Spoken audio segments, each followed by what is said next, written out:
I'm Jake, and for the longest time I believed marriage was like cement. If you mixed it right and gave it time to set, nothing could crack it.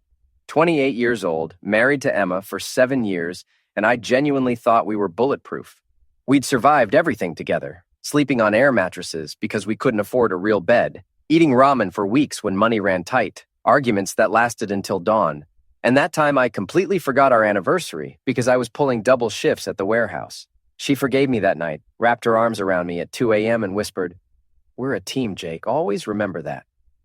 Those words became my anchor. Emma was incredible. Sharp-tongued, passionate, the kind of woman who could light up a room just by walking in. She had opinions about everything and wasn't afraid to share them.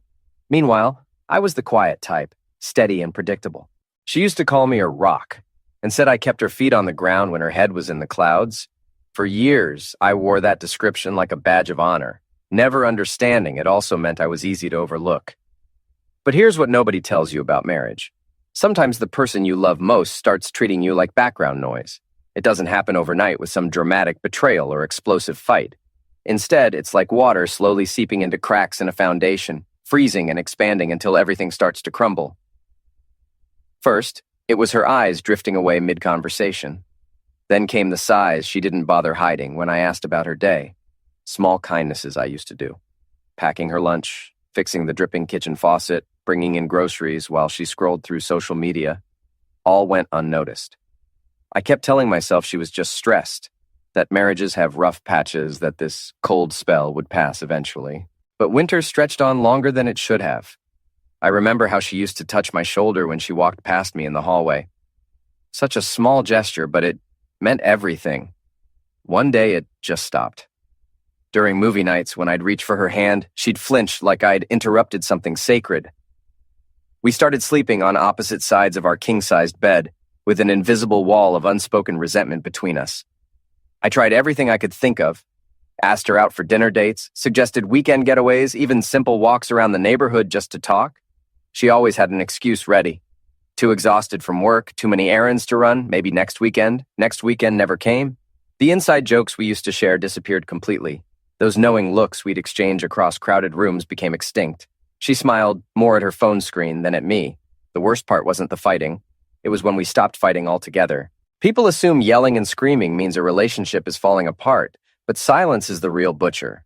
We became ghosts haunting a house we'd built together. The same place where we used to dance barefoot in the kitchen at midnight with all the windows open. Then came the smirks. Subtle at first, just quick eye rolls when I'd say something she found stupid. I'd make a comment and she'd purse her lips, glance away like I was some annoying relative she had to tolerate at family gatherings. It stung worse than any direct insult could have. What she didn't say spoke volumes. I could feel her judgment hanging in the air like smoke, making it clear my presence had become a burden she hadn't figured out how to shed yet. One evening, after another day of walking on eggshells, I finally asked the question I'd been dreading. Kept my voice calm and non-confrontational. "Emma, are you happy? With us, I mean?" She didn't answer right away. Just looked at me with those tired eyes and said, "Why do you ask questions when you already know the answers?" That sentence hit me like a physical blow. I nodded, walked out to the garage, and stood there staring at the wall for over an hour, not knowing how to go back inside. There were hundreds of moments like that, each one tiny and seemingly insignificant to anyone watching from outside. But to me, they were paper cuts that slowly bled me dry. I started walking with my shoulders hunched, speaking quieter, laughing less. I wasn't living anymore, just surviving. I'd become the guy who showed up, paid the mortgage, took out the trash on Tuesday mornings. Not a partner, not a lover, just a placeholder keeping the household running.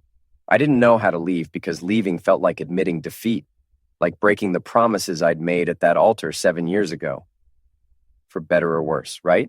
But nobody explains what you're supposed to do when the worse isn't betrayal or misuse, just slow-burning apathy and contempt. The gradual decay of everything you thought was permanent. Then Emma's sister Victoria moved in after her messy divorce, and everything got 1,000 times worse. Victoria was everything Emma used to be, but amplified. Loud, dramatic, completely self-absorbed. She had no money for a deposit on her own place, no furniture, no timeline for leaving. Most importantly, she had a talent for making every conversation revolve around her personal drama. I watched Emma's entire personality shift when Victoria was around. More laughter, more animated conversations, more inside jokes that deliberately excluded me. In the mornings, I'd pour coffee for Emma and myself, but somehow Victoria got hers first, with whipped cream and cinnamon sprinkles. Mine arrived lukewarm, a small signal that I'd dropped another rung on the priority ladder. Victoria took over my home office for her creative projects and yoga sessions. Her laundry covered our bathroom floor. Her music blasted through the walls until midnight. Her friends showed up unannounced for impromptu wine tastings in our living room. I felt like a stranger in my own house, tiptoeing around someone else's life while my own space disappeared piece by piece. One afternoon, I decided to surprise Emma with takeout from her favorite Thai place. I'd been planning it all day, imagining her face lighting up, maybe getting a genuine smile for the first time in weeks. Instead, I walked in to find Victoria teaching Emma how to decorate cupcakes, flour in both their hair, laughing about some romantic comedy I'd never heard of. They paused when I entered, acknowledged me with polite nods, then went right back to their bonding session. I ate my pad thai alone at the kitchen counter, listening to their conversation float past me like I wasn't even there. That night, I couldn't sleep. I walked from room to room, searching for some trace of the home Emma and I had created together. But the house reflected what had already happened. I'd become an extra in my own life, watching from the sidelines as my marriage dissolved in real time. Everything came to a head at Emma's family barbecue 3 months later. Her relatives had never been my biggest fans, but they tolerated me well enough when Emma and I were solid. Now I could feel their indifference like a physical weight. I grabbed a beer from the cooler and tried to blend into the background, but isolation followed me everywhere.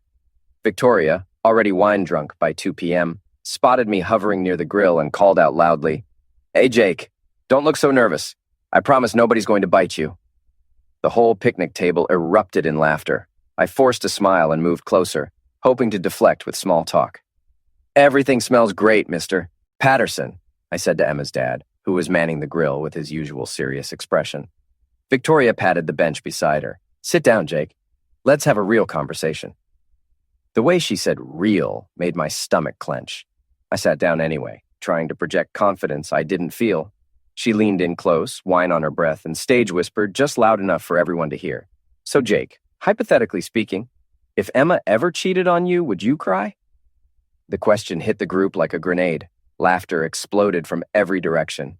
Emma's cousins, her aunts and uncles, family friends I'd known for years. I sat there holding my beer, face burning, trying to process what had just happened. Someone shouted from across the yard, "She probably already has."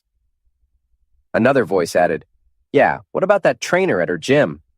The laughter got louder, rolling across the backyard like thunder. I looked toward Emma, hoping for some sign she'd shut this down, defend me, do anything to stop the humiliation. She was sitting in a lawn chair with a glass of white wine, and for just a moment, I saw a small smirk play across her lips. Not embarrassment for my sake, not anger at Victoria's cruelty, amusement. Like this was exactly the entertainment she'd been waiting for. Then Emma spoke up, her voice carrying clearly across the yard. "Well, it's not like he's exactly setting any records in bed anyway." The laughter reached a crescendo, people literally doubling over, wiping tears from their eyes. I felt something cold and sharp slide through my chest, replacing the heat of embarrassment with something much worse. I stood up slowly, set my beer on the picnic table, and looked around at all these people I'd considered family for 7 years. They were having the time of their lives at my expense, treating me like their personal punching bag. Emma's father was chuckling behind the grill. Her mother was covering her mouth, trying to stifle giggles. Victoria looked absolutely delighted with herself. "Message received," I said quietly, but somehow everyone heard me. The laughter died instantly. I met each of their eyes one by one, letting the weight of those 2 words settle over the group. Victoria's grin froze on her face. Emma's smirk disappeared entirely. For about 10 seconds, the only sound was meat sizzling on the grill. I walked toward the side gate, each step deliberate and calm. Emma's mother called out behind me, "Jake, honey, where are you going?" I paused with my hand on the latch and looked back. "Thank you for the hospitality, Mrs. Patterson. Please enjoy the rest of your afternoon." Then I stepped through and kept walking, leaving behind the nervous laughter and awkward silence that had replaced their cruel amusement. I walked 6 blocks to where I'd parked my car, my mind completely clear for the first time in months. They'd shown me exactly what I meant to them, and I'd finally heard the message loud and clear. I wasn't family. I wasn't even a friend. I was their entertainment, their punching bag, their convenient target whenever they needed someone to mock. That night, while Emma was still at her parents' house, probably rehashing every hilarious moment of my public humiliation, I made a decision that had been building for months. I wasn't going to stick around for the sequel. I woke up at 4:30 a.m. with crystal clear purpose flowing through my veins. I moved through the house like a ghost, packing 2 large duffel bags with everything I actually needed: clothes, laptop, important documents, the emergency cash I'd been saving without telling Emma. I left a simple note on the kitchen counter. Hope the joke was worth it. Underneath, I placed the divorce papers I'd had prepared weeks earlier when I finally accepted our marriage was already dead. By 5:15, I was backing out of our driveway for the last time. I drove east toward the mountains, following back roads I'd mapped out during sleepless nights, heading for a cabin I'd rented online using a fake name and prepaid cards. The place was owned by an old guy named Frank, who advertised privacy guaranteed, no questions asked. It felt like destiny. The cabin sat in the middle of nowhere, surrounded by pine trees and absolute silence. No neighbors, no cell towers, no Wi-Fi, just me and 40 acres of forest. For the first time in years, I could breathe without feeling someone's judgment pressing down on my chest. I set up my laptop on a wooden table by the window and started taking freelance programming jobs. My clients didn't care where I worked as long as code got delivered on time. Days fell into a peaceful rhythm. Work until noon, simple lunch, long walks through the woods. I chopped firewood, learned to identify bird calls, read books from Frank's collection. Evenings I cooked basic meals over a camp stove and ate by lamplight, listening to owls and coyotes instead of cruel laughter and whispered insults. For 3 months, I lived completely off the grid. No social media, no phone calls, no contact with my previous life. I grew a beard, lost weight from hiking, developed calluses from splitting logs. Most importantly, I remembered who I was before I became Emma's doormat and Victoria's punchline. Eventually, curiosity got the better of me. I drove to town and checked my old email account from the public library. 67 unread messages, mostly from Emma. The early ones were angry. Running away like a coward won't solve anything. You can't just disappear when things get difficult. This is so typical of you, Jake. But as weeks passed, the tone changed. Desperation crept in. Please just tell me you're safe. I found the papers. We need to talk about this. Then came attempts at manipulation. Victoria feels terrible about what happened. It was just a joke that went too far. You're being way too sensitive about this. The message that broke my heart was near the end. I've been thinking about us, about what we used to have. Maybe we can fix this. Too little, too late. She'd had 7 years to fix things, but chose to stand by while her sister destroyed what little respect I had left. I learned through mutual friends that my disappearance had caused quite the uproar back home. Victoria had to move out when Emma couldn't afford the mortgage alone. Turns out I'd been handling more finances than anyone realized. Emma's father's business hit rough times when he discovered I'd been managing their books for the past 3 years. The whole family was scrambling to untangle financial systems I'd organized and maintained without recognition. Emma sent increasingly frantic messages begging me to return her calls, to help sort out tax documents, to explain where I'd hidden important paperwork. She sold her car to make mortgage payments, moved into a studio apartment, watched their social circle shrink as people chose sides. Victoria, meanwhile, became persona non grata among their friends. Turns out people don't like being associated with someone who destroys marriages for entertainment. 6 months after I vanished, Emma tracked down my cabin address somehow and showed up unannounced. I found her on my porch in the middle of a rainstorm, soaked to the bone, clutching a folder of signed divorce papers. Her hair was shorter, she'd lost weight, and her eyes held something I hadn't seen in years. Genuine remorse. "Jake," she said, voice barely audible over the rain. "I needed to find you, to say I'm sorry. To tell you face to face that I take full responsibility for destroying the best thing in my life." She held out the folder with shaking hands. "I signed everything. I'm not here to beg you to come back. I'm here because you deserve better than what I gave you, and I needed you to hear me say that." I invited her inside, made coffee. Let her talk. She admitted she'd gotten caught up in Victoria's toxic influence, had started seeing me as boring and predictable instead of steady and reliable. The barbecue incident was her rock-bottom moment. Watching me walk away with such quiet dignity while she sat there smirking made her realize what kind of person she'd become. I spent 7 years with someone who would have moved mountains for me, she said, tears streaming down her face. And I threw it away because I thought I was too good for ordinary love. I thought I deserved excitement and drama instead of loyalty and partnership. I listened without interrupting, then quietly told her what I'd learned during my months alone. Emma, saying sorry is important, but it doesn't undo the damage. You didn't just hurt me that day. You showed me exactly how little I meant to you, for months, maybe years. That barbecue was just the grand finale. She nodded, understanding she wasn't going to get the forgiveness she'd hoped for. We talked for 2 hours about what went wrong, what we'd learned, how we'd both changed. When the rain stopped, she stood to leave. I know you'll probably never forgive me, she said at the door. But I hope someday you'll find someone who appreciates what an incredible man you are. You deserved so much better than what I gave you. After she left, I sat on my porch, watching the sun break through the clouds. I felt something I hadn't experienced in years, complete peace with my choices. I wasn't angry anymore, wasn't bitter or resentful. I was just free. A year later, I'm still in these mountains, still working remotely, still chopping my own firewood. I've started dating a park ranger named Lisa who thinks my quiet strength is attractive instead of boring. We take long hikes together, cook simple meals, have conversations that don't require me to compete for attention or approval. Sometimes I think about that barbecue, about the moment everything crystallized for me. Part of me is grateful to Victoria for being so cruel so publicly.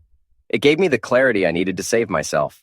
Emma's family inadvertently did me the biggest favor of my life by showing me I deserved better than being their punching bag.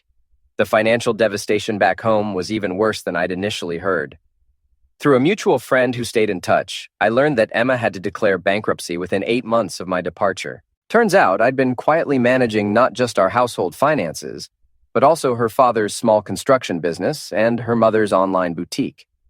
I'd set up their accounting systems, handled their tax preparations, managed their vendor relationships, negotiated their insurance policies. All of this work I'd done for free, family helping family, never asking for recognition or compensation. When I vanished, their entire financial ecosystem collapsed like a house of cards. Emma's father had to hire an expensive accountant who discovered years of disorganized records and missed deductions that cost him thousands in penalties. Her mother's boutique folded completely when she couldn't figure out how to process online orders or manage inventory.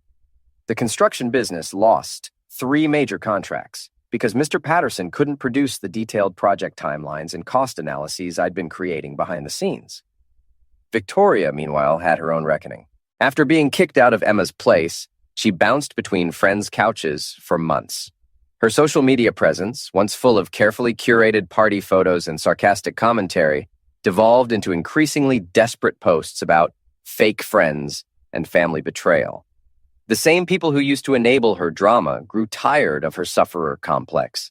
She eventually moved back in with her elderly parents, a 42-year-old woman reduced to sleeping in her childhood bedroom. But the most devastating consequence was what happened to Emma's relationship with her extended family. The barbecue incident had exposed something ugly in their family dynamic, their willingness to gang up on an outsider for entertainment. After I left, other family members started examining their own behavior more critically. Emma's cousin Michael, who'd been one of the loudest voices mocking me that day, later told people he felt sick thinking about it. He'd liked me, considered me a good guy, but got caught up in the mob mentality. This self-reflection created fractures in the family unity they'd always prided themselves on. Arguments broke out at subsequent gatherings about what had really happened, who was responsible, whether they owed me an apology. Emma found herself defending me to the same people who'd laughed at her cruel joke, which created an impossible psychological position.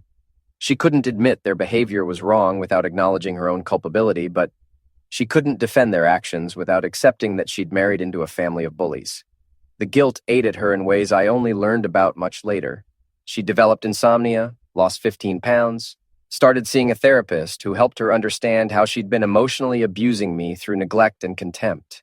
The therapist apparently told her that watching someone you claim to love get humiliated without intervening is a form of psychological cruelty. Emma had never thought of herself as cruel before, thoughtless maybe, selfish occasionally, but not deliberately harmful. When we talked at the cabin, she said something I'll never forget. I used to think I was the sufferer in our marriage because I felt bored and overlooked. But now I see I was the hunter. I chipped away at your spirit and told myself it was your fault for being too sensitive, too needy, too plain. I turned you into my emotional punching bag and then blamed you for not fighting back hard enough. She had also uncovered things I'd never told her. After I left, she went through old emails and files and found proof of how often I'd supported her quietly, never asking for thanks. Like the time I paid her student loan bill when she couldn't, but pretended the lender had made a mistake. Or how I'd been saving money each month to surprise her on our 10th anniversary. Or the job recommendations I wrote under her boss's name because I knew she wouldn't accept help if she knew it came from me. I thought you were just there, she admitted. Like wallpaper or a chair, always around, always steady, nothing I had to think about. I never saw how much you were actually doing to keep our lives together, or how much you gave up to keep me happy. Instead of being grateful, I resented you because you made it all look easy. That talk also brought something else to light. Emma had been living with depression for years, but refused to admit it or get help. The irritability, the coldness, the cruel words, those weren't just flaws. They were symptoms. And the way she coped was by dumping her pain on the safest person she had, me. The one who loved her no matter what and would take the blows without walking away. I know that doesn't excuse what I did, she said. But I want you to understand I was drowning. Instead of asking for help, I tried to drag you under with me. I didn't plan it, but that doesn't make it less damaging. You deserved someone who lifted you up, not someone who used you to carry all their pain. After she walked out that day, I spent weeks trying to make sense of everything she had said. Part of me felt justified. At last, someone had admitted what I had gone through was real. But another part of me felt sorrow for both of us. We were stuck in a loop. Her untreated struggles weighed down the relationship, and my habit of avoiding conflict let the damage go on and on. I never learned if Emma really had an affair with her trainer, and I realized it didn't matter. The betrayal was already clear. She let her family mock me, even joined in, and cared more about keeping her sister entertained than protecting my dignity. That told me everything about where I stood in her life. Now, when people ask about the divorce, I keep it simple. We drifted apart, wanted different things, and split as friends. No need to spill the messy details or chase revenge. The best payback is living well, and I'm finally doing that. Emma's burden is knowing she ruined something lasting for something shallow, and that's hers to live with. Lisa, my girlfriend who works as a park ranger, knows the whole story. She listened without judging, asked smart questions, and helped me work through the anger and pain I'd been holding on to. She said something that opened my eyes. You weren't just married to Emma, you were married to her whole toxic family. Leaving her meant leaving all of them too. She was right. I wasn't just Jake, the husband. I was Jake, the family accountant. Jake, the punching bag. Jake, the workhorse they could dump on. My whole sense of self had been swallowed by their dysfunction. No wonder I felt lost for so long before I found the courage to walk away. I kept the cabin, by the way. Bought it from Frank when he retired to Arizona. It's my permanent home now, a safe space where no one can mock me or treat me like a joke. Here, the only opinion that counts is mine. And the only approval I need is from the face I see in the mirror each morning. The place has turned into a retreat for me and Lisa. We host her co-workers for camping trips, share dinners with friends who value kind talk instead of cruel jokes. I've learned to trust my gut again, to notice warning signs early and step away from people who don't bring peace into my life. Sometimes I think back to that barbecue, the moment everything became clear. Oddly, I'm thankful Victoria was so harsh in front of everyone. It gave me the push I needed to save myself from years of slow, quiet misery. In a strange way, Emma's family gave me the greatest gift. They showed me I was worth more than being their target. Looking back, I see how I allowed their behavior by never setting limits, never calling them out, never asking for the same respect I gave them. I confused being useful with being valued. I thought their tolerance meant acceptance, when in truth it was just convenience. So that's my story. A family barbecue turned into the spark for the best choice I ever made. Sometimes the worst day of your life leads straight into the first day of your real life. You just have to be brave enough to step through the gate and keep walking until you find where you truly belong.